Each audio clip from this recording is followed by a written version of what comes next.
कल मैंने आपको ये बताया था कि कलेक्टर जो है ये अंग्रेजों ने ये पोजीशन स्टार्ट की थी। कलेक्टर की जो पोजीशन थी, जो पोस्ट थी, ये अंग्रेजों ने शुरू करी थी। And this is, you can say, it's a British legacy which we have with us. आप मुझे एक बात बताइए सर, कलेक्टर की जगह, collector of course is an appointed official, do you have any argument to prove that collector has actually played a very crucial role in the administration of this country? इस देश के administration में collector ने कोई important role play किया है, इस officer ने कोई बहुत बड़ा रोल प्ले किया है। Can you substantiate this argument with any simple logic? कोई भी सिंपल लॉजिक लगा के आप मुझे बता सकते हैं कि कलेक्टर की जो पोस्ट है, जो पोजीशन है, वो कोई छोटी मोटी पोजीशन नहीं है, बड़ी इंपॉर्टेंट है, क्रूशियल है, और उसका कोई प्रूफ भी है।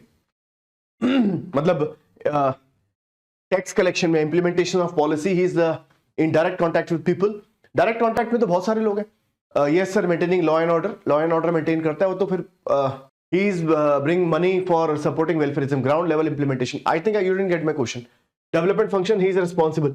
सर सीधी बात ये कि जो यूजफुल है चीजें वही सर्वाइव करेंगी, और जो यूजफुल नहीं है वो आउट ऑफ फैशन हो जाएंगी, ठीक है ना। जैसे कि yoga is a way of life and it has survived thousands of years. Yoga हजारों साल पहले किसी ने, आज भी हम उसको फॉलो कर रहे हैं, कभी कम कभी ज्यादा, मगर it shows that yoga is powerful, yoga is useful. ऐसे ही अगर आप देखें, कलेक्टर यूजफुल है, पावरफुल ऑफिसर है, एक इंपॉर्टेंट पोजीशन है।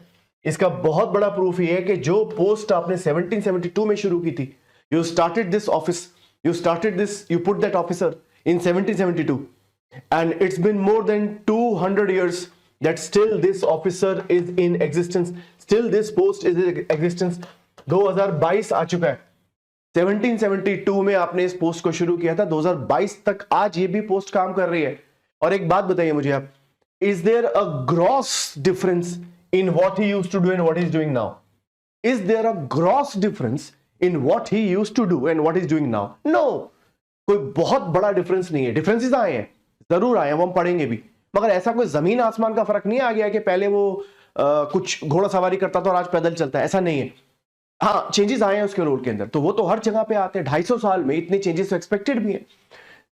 This shows the utility of this office. अंग्रेजों ने अगर इस देश को कंट्रोल किया तो उसके पीछे दो रीजन मेन थे। One was there administration which was under collector. Revenue collection उनका बहुत स्ट्रांग था, स्ट्रांग कह सकते हो, एक्सप्लॉइटेटिव कह सकते हो, मगर देखो अगर पैसा नहीं आएगा ना तो आप सर्वाइव नहीं कर सकते। भाई सरकार भी जीएसटी बार बार खुश क्यों होती है कि हमने इतना % जीएसटी कलेक्ट कर लिया? बड़े खुश होते हैं क्योंकि वो ये जानते हैं कि देश के अंदर कुछ भी करना है, मिलिट्री को पेमेंट करनी है, आपको सैलरी देनी है, तो कलेक्ट पैसा तो चाहिए ना। जैसे अगर आपको जब इवोल्यूशन ऑफ इंडियन एडमिनिस्ट्रेशन पढ़ाया जाएगा तो वहां बताएंगे कि चाणक्य ने बताया कि अगर रेवेन्यू नहीं है आपके पास तो आप कोई स्टेट कंटिन्यू कर ही नहीं सकते। तो सोचिए, किसी भी स्टेट के लिए दो चीज जरूरी है, वन इज रेवेन्यू, और वो रेवेन्यू कलेक्शन इन भाई साहब ने इंश्योर किया। किसने? कलेक्टर ने। For efficiency of any administration the first pillar is revenue, and he insured revenue, और आज तक आ रहा है। क्योंकि अगर रेवेन्यू नहीं आता इस देश के थ्रू तो अंग्रेज यहां पे कंटिन्यू कर ही नहीं पाते, सस्टेन नहीं कर पाते, सैलरी कैसे देते? और उसी रेवेन्यू का यूज करके इन्होंने एक बड़ी पुलिस फोर्स भी डेवलप करी जो इंडियंस ही थे उसके अंदर। तो आप सोच के देखिए, यही दो पिलर थे, one was the revenue system and other was the policing system which ensured that Britishers continue to rule India for these many years. इतने साल अगर अंग्रेजों ने रूल किया तो दो रीजन मेन थे, एक था उनका रेवेन्यू सिस्टम, दूसरा था पुलिस सिस्टम। रेवेन्यू सिस्टम का इंचार्ज कलेक्टर, ठीक है ना। तो अभी यही हम करने भी वाले हैं, अभी हम कलेक्टर करेंगे, फिर शाम की क्लास है लॉ एंड ऑर्डर। अब यही इस बात का प्रूफ है कि this office is very critical because it has survived a transition from British rule to free India.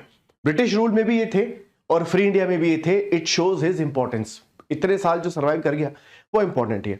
अब देखिए, इस पे थोड़ा इनका अप डाउन हमें पढ़ना है कि how his role has come up and come down. पहली बात ये है कि इनकी जो बिगिनिंग हुई वो हुई 1772 में। द ऑफिस और द पोस्ट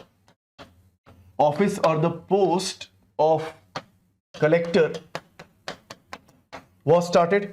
अब कलेक्टर को दो मेन काम थे यहाँ पे, one was the revenue function, उसके बाद इनको लॉ एंड ऑर्डर का काम भी दे दिया गया, मतलब मजिस्ट्रेट की पावर भी इनको दे दी गई। बाद में he continued this way.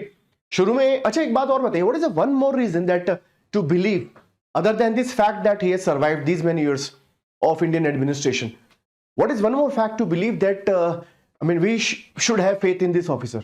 कोई और रीजन है ये बिलीव करने के लिए कि ये ऑफिसर जो है ये बढ़िया आदमी होगा, अपना जो काम कर रहा है ये सही कर रहा होगा, rather than replacing collector?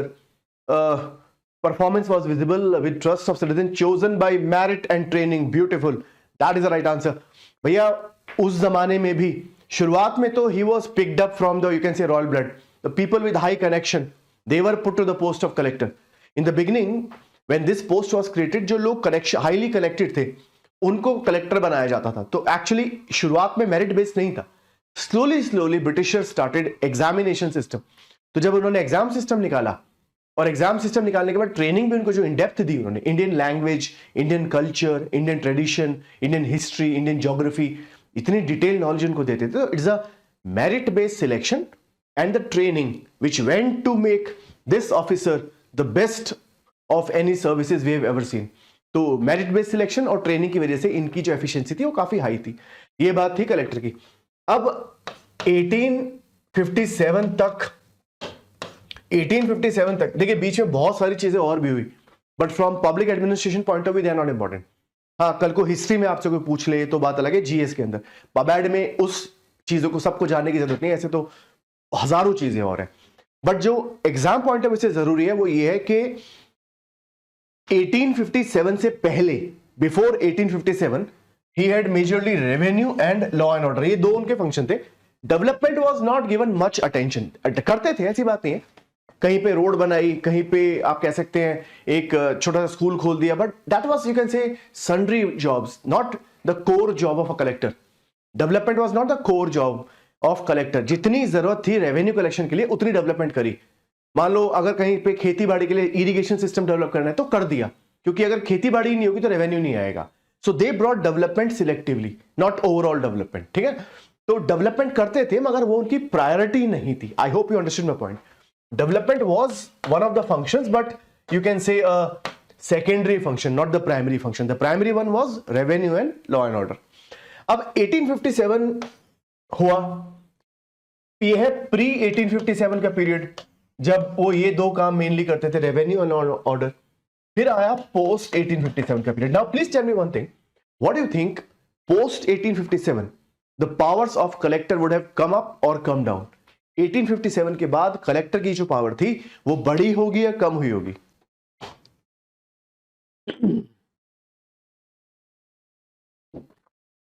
Khushpreet, Ashwani, Mansi, Divya, Samarth, Nishant, Animesh, Ankita, all of you are saying hi.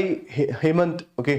रेशांत increase, Unmed Chaudhary, both in some areas, कहीं बढ़ी है कहीं घटी है, कभी खुशी कभी कम. Divya, sorry Bhavya, increase. Answer है इंक्रीज. सर 1857 के बाद एडमिनिस्ट्रेशन, चाहे वो पुलिस हो, चाहे रेवेन्यू हो, चाहे सिविल हो, everybody got humongous powers because now using extreme powers they had to subjugate the Indians. भाई वो अब गलती वो नहीं कर रहे थे जो पहले लिबरल थे, अब वो स्ट्रिक्ट होना चाह रहे थे इंडियंस के साथ में, तो उनको पावर देनी पड़ेगी. He was given much discretionary powers, discretionary to the level of becoming arbitrary. 1857 के बाद अब उनकी पावर बहुत ज्यादा बढ़ गई. इनफैक्ट ऐसा कहते थे कि फ्रॉम 1857 से लेकर 1919 तक, मतलब for this time period he was referred as a little Napoleon. He was called Little Napoleon. Napoleon मतलब very powerful man, and of course he was not the king, he was not the governor, but still he had immense power. District में अब ऐसा कुछ भी नहीं था जिससे वो डील नहीं करते थे, चाहे वो there was nothing in the district now with which he was not dealing. Either it was finance, either it was law and order, either it was development, either it was involving himself with the culture of that particular area. Culture को भी regulate करते थे वो.